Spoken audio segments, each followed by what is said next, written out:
Olá meus caros, aqui é o Corvo e venho trazer para vocês um game de Super NES, mais um, o qual eu considero bastante importante em virtude de ter um envolvimento de um produtor de games, na verdade, que viria a ficar famoso alguns anos mais tarde com o PlayStation. Trata-se de Shinji Mikami, ele mesmo, o criador da série Resident Evil. Além desse fato inusitado, dessa curiosidade, de Goof Troop, o game aí do Pateta e do Max, ser uma produção do início da carreira de Shinji Mikami, além do game ser muito bom, ser muito, digamos, influente para a plataforma, ele foi um dos melhores games também da plataforma em questão da Nintendo, o Super NES, eu creio que fazer alguns apontamentos conceituais em relação à gameplay desse game ajuda muito a desvendar o tipo de game, o tipo de paradigma que o Shinji Mikami valorizava, aquilo que ele conceitualmente iria aplicar também futuramente na sua série mais famosa, que é o Resident Evil. Bem, mas vamos lá, vamos com Goof Troop. Obviamente, né, o Pateta e o Max são personagens da Disney, o game é um game com enfoque um pouco mais infantil, esse é o público-alvo, e ele se organiza de forma a ser um action adventure. É um game de exploração, ele tem um mapazinho grandinho até, ele não é um game muito longo, mas o mapa dele é interessante. Possui alguns apetrechos, né, como esse aí que o Pateta pegou, mas a forma de jogar, de se movimentar no mapa e atravessar os locais é basicamente isso que nós estamos vendo aí, o que caracteriza o game como um action adventure, porque ele também é voltado para a ação, onde o Pateta é capaz de pegar objetos e arremessá-los de forma a livrar-se dos inimigos. Ele nunca vai pra porrada, né? Ele não cai no braço com os inimigos, que podem bater nele no caso, mas ele não, nem ele nem o Max. E o Pateta, a forma de livrar-se dos bandidos é justamente fazendo isso aí, que é pegar os objetos, barris, vasos e jogar em cima deles, ou mover objetos em cima deles. E uma outra característica desse game é o elemento puzzle, que se trata justamente de resolver alguns problemas que estão no mapa para você ir passando e progredindo na missão ou pegando alguns objetos bônus. Outra característica é essa que nós acabamos de ver aí, que é o respawn. Quando nós saímos de um mapa, vamos para outro, ele na prática ele recarrega, né, novamente e dá um reboot, um respawn. E tudo que você fez anteriormente naquele mapa você pode fazer de novo, porque tudo volta ao local inicial, né? A posição inicial, como também os inimigos também estarão voltando. Por que disso? Por se tratar de um jogo de puzzle, onde você precisa resolver alguns problemas para passar, né? E seguindo não as fases, mas o cenário, é natural que algumas crianças vão cometer alguns erros, e muito em virtude disso, mais posteriormente, alguns caminhos não serão possíveis de passar. Então é necessário que ao voltar para um outro mapa, o mapa em questão, que o desafio foi colocado, é necessário que ele tenha um respawn, para que assim, né, a criança, o gamer no caso, tenha a possibilidade de resolver o problema novamente, pensar novamente. Goof Troop, para mim, sempre foi um game muito bom, justamente por esse aspecto. Quando eu era menino e jogava esse game, joguei ele pela primeira vez, era divertido porque é um game que te fazia pensar. E não é um quebra-cabeça chato, né, entediante, porque ele tem trilha sonora, ele é todo colorido, ele tem um objetivo, basicamente, que é progressão de fase. Eu me lembro que quando eu joguei Goof Troop pela primeira vez, eu fiquei, inclusive, tentado a criar, né, os meus próprios designs de fase. Então eu pegava uma folha de papel em branco, né, uma folha de caderno e começava a desenhar, rascunhar os meus próprios mapas com esses puzzles. Eu ia para a escola e tal e apresentava esses puzzles para os meus colegas, né? A gente não podia jogar Goof Troop na escola por motivos óbvios, né? Não pode levar um console para a escola, mas nós levávamos então as nossas criações, né, de puzzles, e assim a gente se divertia na hora do intervalo, quando não tinha algo melhor para fazer. É bastante interessante. Quanto o Goof Troop auxiliou bastante mesmo, né, o meu desejo de explorar mesmo minha criatividade. Isso também é bem bacaninha, né? Olha, o Pateta ele pegou um pedaço de madeira que estava lá no Quinca do Judas e levou lá adiante para passar a fase, né? Um pedacinho de madeira que estava faltando ali, que era necessário para ele passar no cenário. Isso é bastante interessante, porque você pode trabalhar e inserir, né, uma imensidade de objetos, né, que conectados em áreas específicas do cenário vão abrindo aí as passagens que você necessita. O que isso nos diz em relação ao Shinji Mikami, né? Para quem se lembra muito bem de Resident Evil, que é um survival horror, né? Um game já mais maduro, mais adulto, uma coisa que é característica da mansão Spencer e seria utilizada várias e várias vezes nos jogos seguintes da franquia, mesmo quando eles saíram desse contexto, né, desse contexto de ambiente fechado, como é o da mansão Spencer. No Resident Evil 2 nós ainda temos bastante isso, né, com a delegacia de polícia de Raccoon City. Mas a mansão Spencer ela foi feita com um design basicamente para ser, né, um grande puzzle, onde você vai decifrando alguns segredos, algumas dicas que foram espalhadas também pelo mapa, né, pelos engenheiros do local, e assim você vai coletando itens para que você acesse áreas aparentemente, né, a princípio fechadas da mansão Spencer em Resident Evil. E todas essas ideias saíram daqui, né, do interesse de Shinji Mikami com os puzzles, como nós estamos vendo e acompanhando aqui.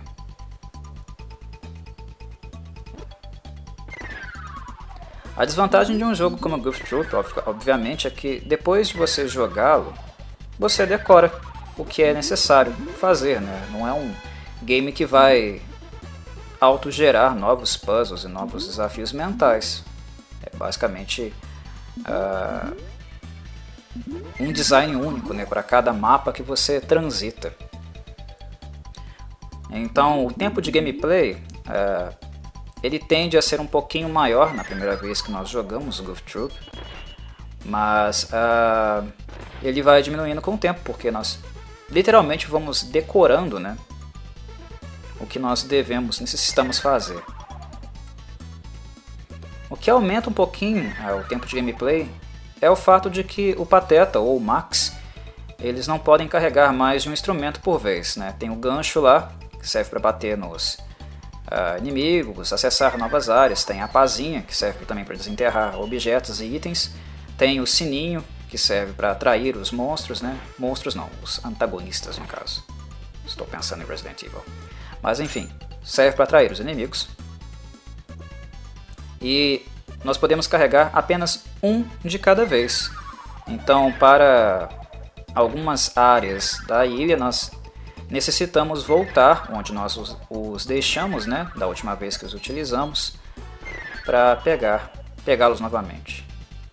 Ou apenas em algumas áreas eles aparecem novamente, como é o caso aí, né? Olha um ganchinho aí de novo.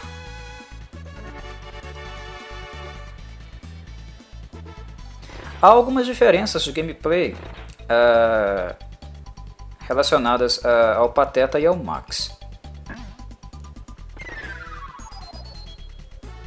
O Pateta ele é um pouco mais lento, mas ele é mais forte, né, que o Max. O Max, no caso, ele é um pouco mais rápido, mais ágil, mas no caso, obviamente, mais fraco que o Pateta.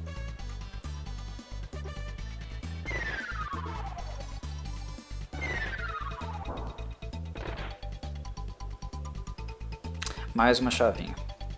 A maior parte dos puzzles são feitos assim, né, com bloquinhos, esses bloquinhos de estrela.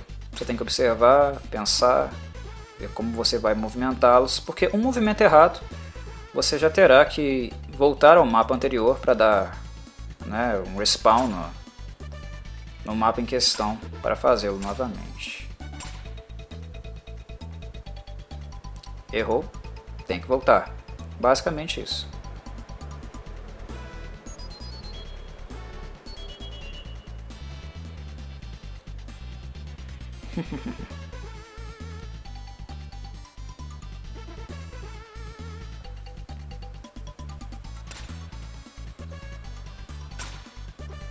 Bingo, achou.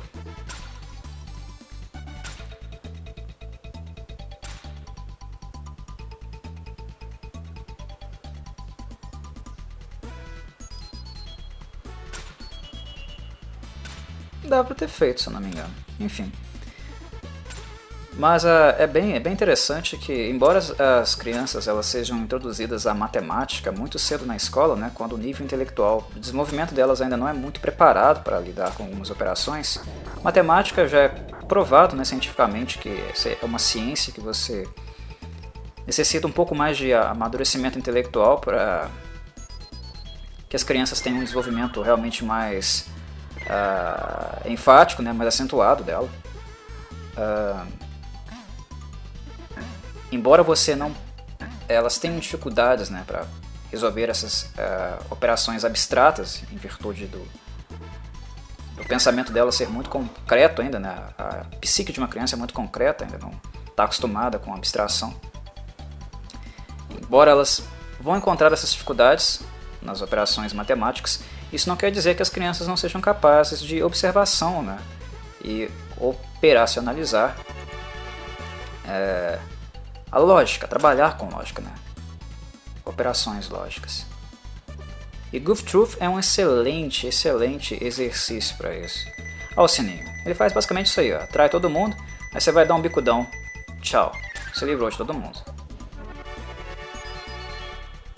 É tudo lógica, né? É um raciocínio básico. E isso as crianças são capazes de realizar, né?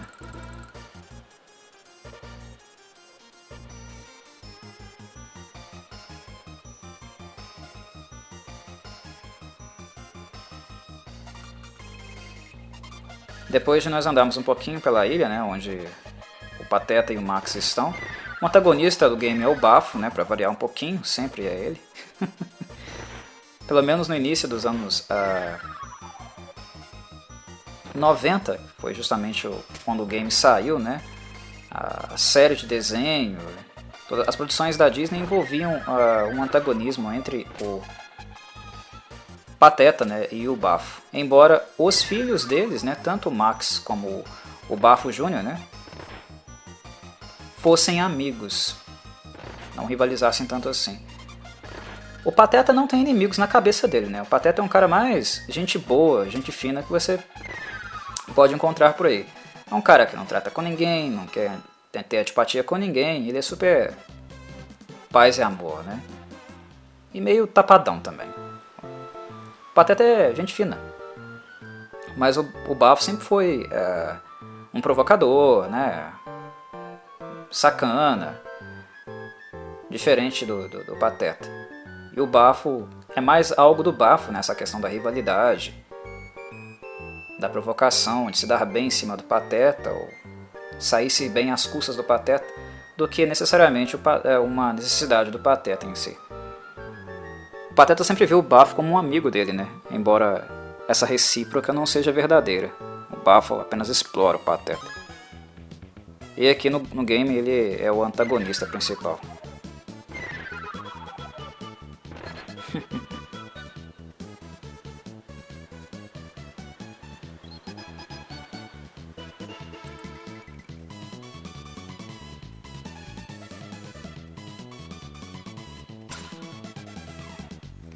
Esse trecho é bastante enjoado, porque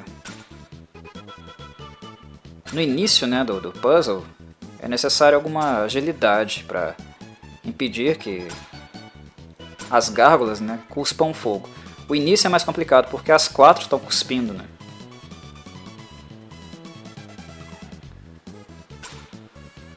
As 4 gárgulas acarretarão problemas no caso. Então é bola de fogo para tudo quanto é lugar. Na medida que você vai progredindo, uma certa agilidade, rapidez, diminui o número delas, né? E assim resolve-se basicamente o problema. Na primeira vez, como nós observamos aí na gameplay, tende-se a ter um certo desespero, né? Porque é bola de fogo para tudo quanto é lugar. E por essa razão,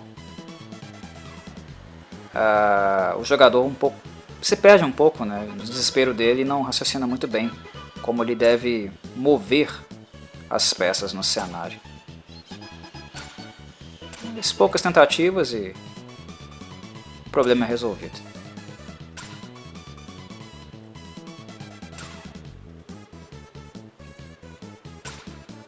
Bingo.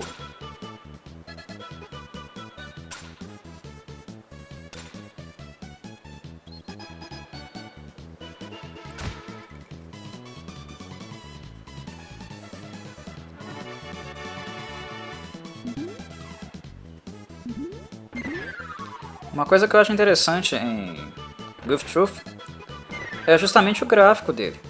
Nós estamos falando de uma plataforma, né, que é o Super NES, que tem um poderio gráfico considerável para sua época. Ele é um console muito bom, né, e bastante forte para a época dele.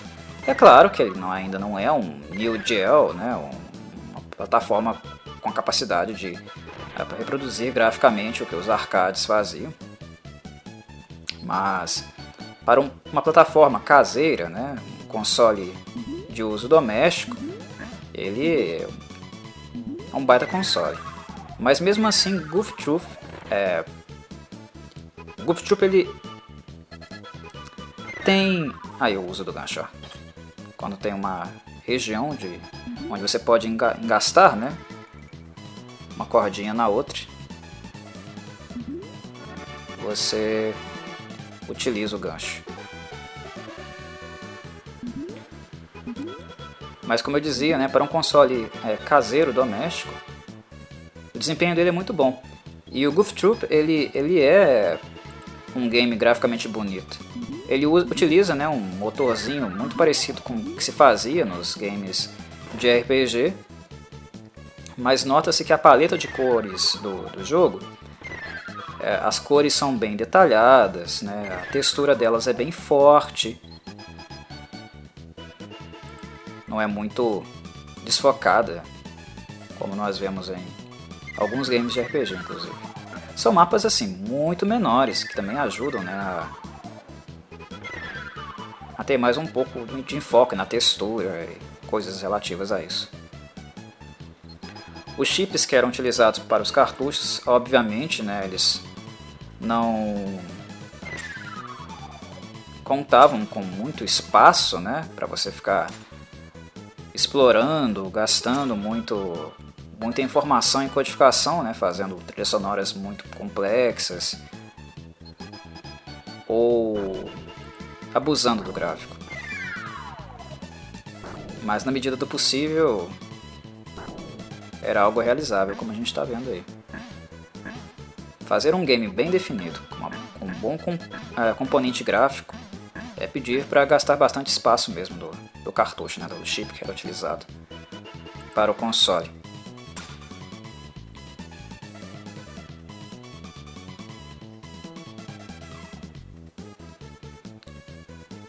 Quando a Sony começou a investir no mercado de consoles e colocou o PlayStation no mercado, até hoje eu não consigo entender muito qual era a da Nintendo, né, com o Nintendo 64, qual era realmente a da empresa por querer continuar com o modelo do cartucho.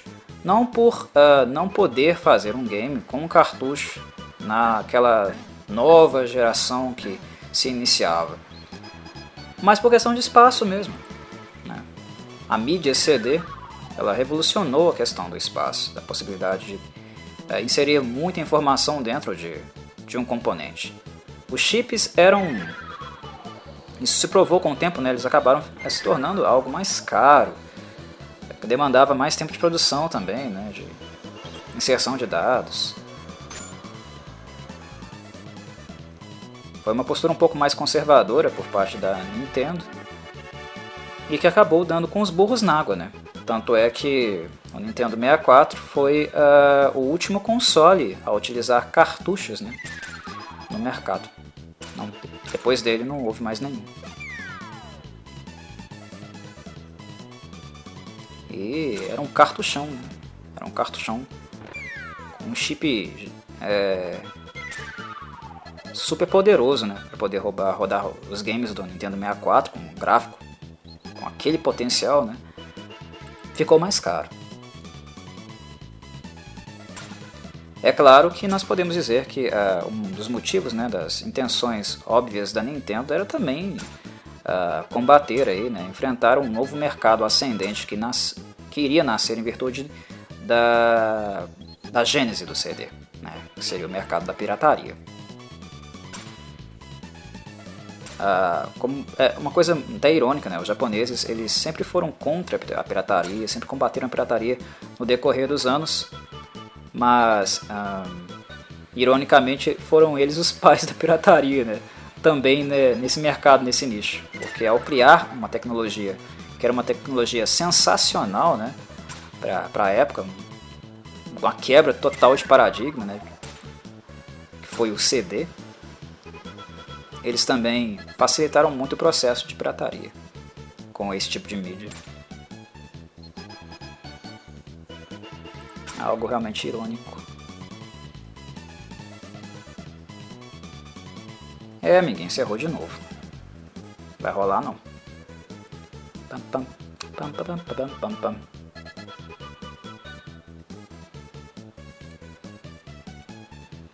Pam, pam, pam.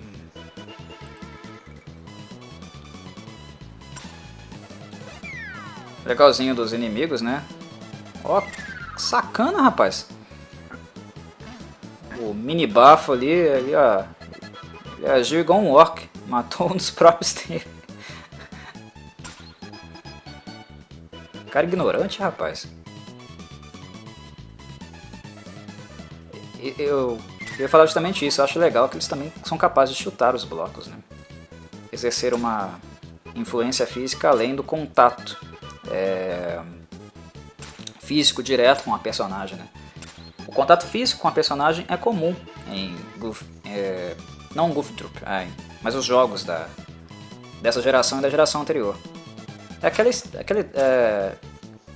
tipo clichê mesmo, né, do personagem inimigo. Se ele te encosta, você morre.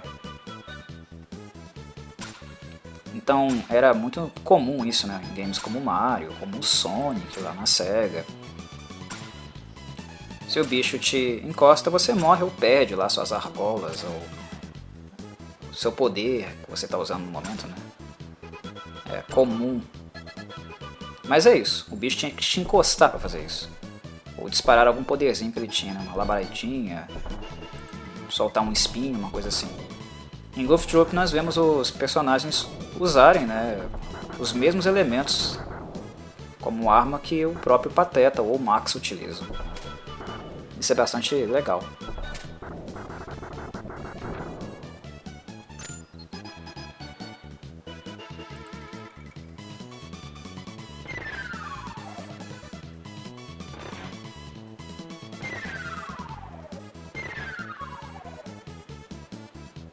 Pam, param, pam, pam.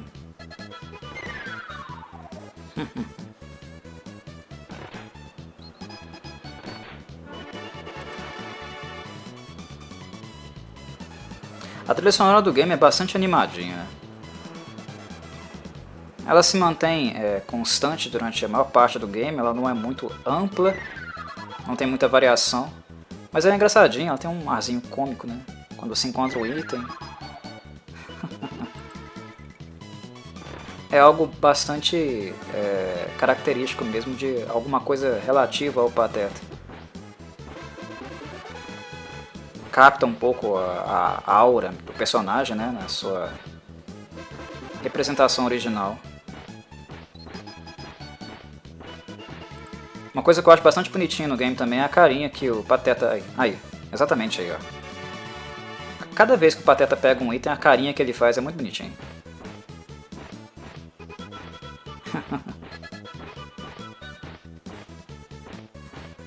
Labuta. Os itens é importante de serem pegos, né? São importantes de serem pegos pelo Pateta porque, como vocês podem observar, se ainda não notaram, a cada frutinha que ele recolhe, né, aumenta ali um coraçãozinho no painel superior, né, de vida do personagem. Ele tem o número de vidas de um lado e os coraçãozinhos ali do outro. E isso ajuda o personagem, né, a poder receber alguns danos dos antagonistas, né, dos vilões, antes de perder uma vida de fato. Então eles têm uma certa importância. São coisas opcionais, né, caso você não queira coletar, não é necessário. Fica a seu critério. Mas ajudam seu gameplay, né, porque quanto mais você coleta esses artefatos, né, essas frutinhas e tal, você vai acumulando ali o número de vidas, que é algo muito característico dos games infantis da Nintendo e da Sega.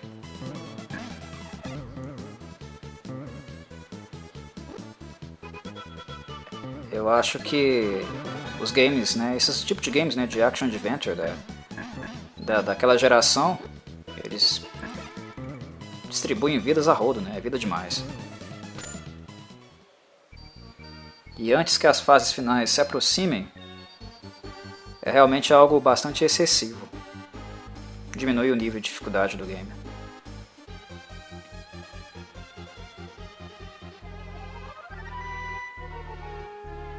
Como gamer, eu acho que a coisa não é nem tanto siso, né? Não precisa ser tanto siso, mas também não tanto riso. Mas não quer dizer que Goof Troop era muito facinho também não. Tem a sua dificuldade, né? Mas eu acho que ela reside não no combate, no sistema de combate do game, mas justamente nos puzzles. Os puzzles do fim do game eles são um pouco mais complicados, mais complexos do que aqueles que aparecem no seu início. E é ali que está realmente a dificuldade do game.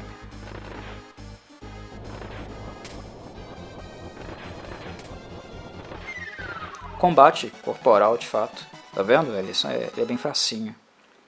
Ele não tem muita dificuldade. Como na época não tinha memory card, né, e alguns games eram passíveis de serem salvos no próprio chip interno deles, né, que era o caso lá do Super Mario World, os games, né, eles davam passwords a cada fase completa, né, como nós vimos ali, né, um pouquinho antes, né, quando o Pateta terminou o estágio. Aquele password lá nós anotávamos, né, no caderninho, numa folhinha, que caso nós precisássemos sair, né, desligar o console, não zerar o game, nós poderíamos voltar depois para continuar jogando. O que normalmente acontecia, né, o que certamente não iria acontecer nos games que usaram memory card posteriormente, é o fato das vidas coletadas desaparecerem, né? Você voltaria apenas com aquelas vidas iniciais do game, não salvava o número de vidas coletadas. Mas pelo menos podia continuar, né, o game a partir de um lugar que você já tinha acessado. Em relação ao nível de dificuldade, eu estava falando dos games da época, né, que davam muitas vidas, esses games mais infantis, né? Mas é bom lembrar que os games antigos, se nós formos comparar aos games das atuais gerações, eles eram bem mais desafiadores, né? Os mais infantis nem tanto, mas alguns, a maior parte deles eram bastante desafiadores. Os games mais atuais, eles visam mesmo um público mais casual, né? Que não necessariamente pode ser tão dedicado assim. à exceção de algumas empresas, né, como a From Software, que se especializaram mais em games com um nível de dificuldade um pouco maior. A maior parte dos games atuais da atual geração, e será também na próxima, são muito casuais, são bem fáceis. Um comparativo com os games mais antigos, eles eram realmente muito mais desafiadores. Isso é uma outra coisa interessante em Goof Troop, são a área interior aí que vocês viram, né? São as salas escuras. E quando você entrava nelas, nós conseguimos ver apenas o que estava no raio, né, da área onde o Pateta ou o Max estavam. Isso causava alguns problemas, porque em alguns contextos, né, em alguns momentos, nós necessitamos ver exatamente a área que nós encontramos, né, para evitar contato com inimigos, ou até mesmo para ter uma noção espacial de um puzzle que nós precisamos trabalhar. Ali o exercício da memória seria ainda mais necessário.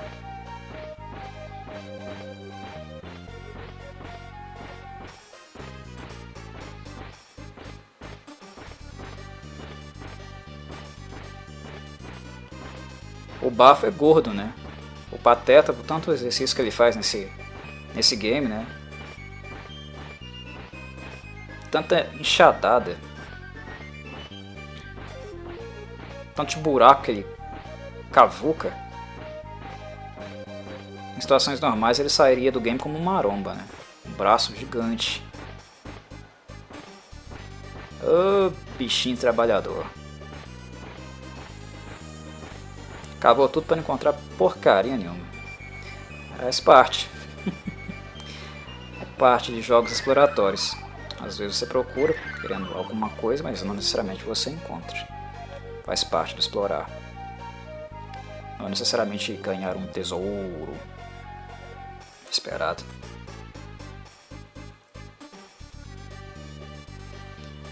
É interessante que o game, em alguns cenários, né, alguns mapas, como ele mantém elementos bem rudimentares mesmo, arcaicos, né? E já em outros ele mistura alguns elementos mais futurísticos.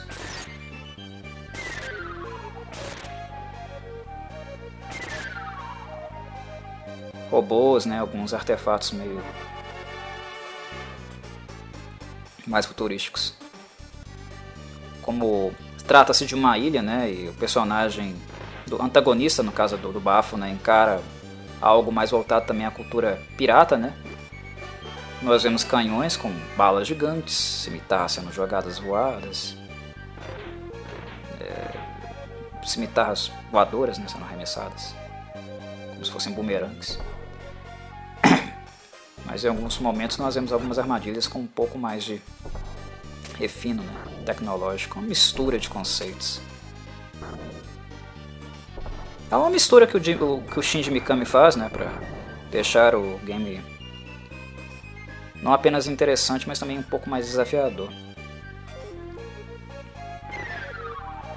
Eu gosto da escolha por piratas, né, por uma ilha e pirataria, porque essa questão das armadilhas, né, de mistérios, tem tudo a ver com os piratas, né, com o conceito de pirataria. Coisas escondidas, armadilhas mortais. Conceitualmente é algo que encaixa muito bem.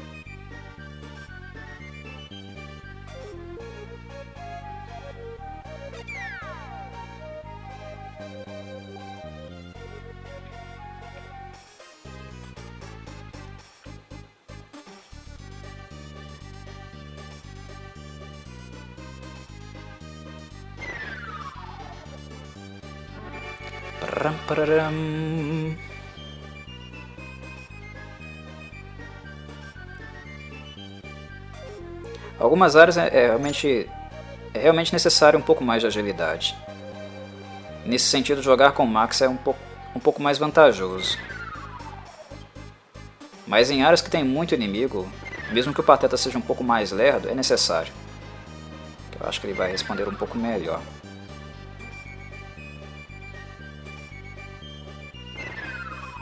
Uma coisa boa dos jogos antigos era o co-op, né? eles tinham um design para ser jogado dessa maneira. Algo que foi se perdendo, né, com o tempo.